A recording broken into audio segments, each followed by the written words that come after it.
कथाओं के अनुसार भगवान शिव और माता पार्वती में अज्ञात प्रेम है, इसलिए उनकी जोड़ी को सबसे आदर्श जोड़ी और प्रेम का प्रतीक माना जाता है। लेकिन एक बार भगवान शिव मां पार्वती से इतने ज्यादा क्रोधित हो गए थे कि उन्होंने उनको श्राप तक दे डाला था। आइए इस पौराणिक कथा के बारे में विस्तार से जानते हैं। हिंदू धर्म में भगवान शिव और माता पार्वती सबसे ज्यादा पूजे जाने वाले देवी देवताओं में से आते हैं।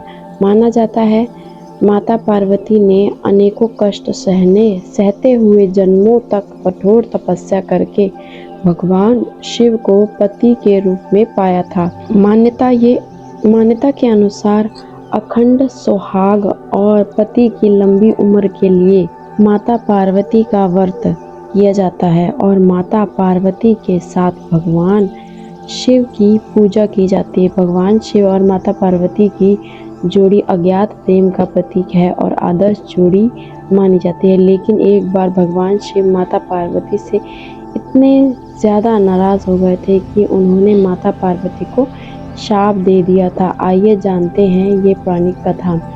माता पार्वती ने 108 जन्मों की घोर तपस्या के बाद भगवान शिव को पति के रूप में पाया था।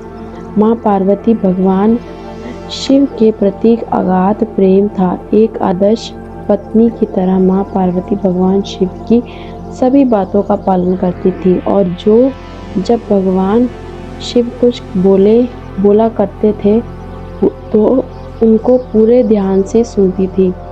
एक बार भगवान शिव माँ पार्वती को ब्रह्म ज्ञान देने के लिए सृष्टि की कथा सुना रहे थे तथा सुनते सुनते माँ पार्वती किन्हीं दूसरे विचारों में खो गई।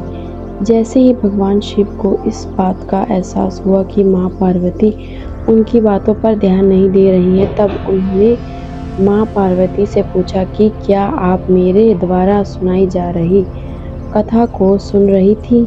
लेकिन माँ पार्वती कहीं और खोई हुई थी, इसलिए उन्होंने भगवान शिव के सवाल का कोई उत्तर नहीं दिया। कुछ समय बाद जब माँ पार्वती का अपने विचारों से ध्यान भंग हुआ और वह अपनी दुनिया में वापस लौटी, तब भगवान शिव ने क्रोधित होते हुए माँ पार्वती से कहा कि अपने ब्रह्म ज्ञान का अनादर किया है। जब किसी से शिक्षा या ज्ञान लिया जाता है तब ध्यान भंग नहीं होना चाहिए और अगर ऐसा होता है तो यह दंडनीय है। इसके बाद भगवान शिव ने दंड स्वरूप माँ पार्वती को श्राप दिया कि अब आपका जन्म किसी मछुआरे परिवार में होगा।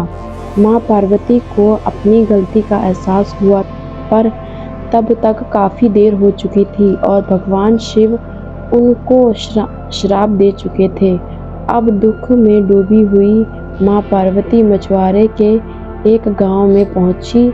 इस गांव के मुखिया की कोई संतान नहीं थी। एक दिन वो मछली पकड़ने के लिए तालाब जा रहा था, तब उसको रास्ते में एक पेड़ के नीचे एक कन्या बैठी हुई मिली, जो कि वास्तव में कन्या के रूप में माँ पार्वती थी। वह नन्ही कन्या पूरी तरह से वह अकेली थी, उसके साथ कोई भी नहीं था।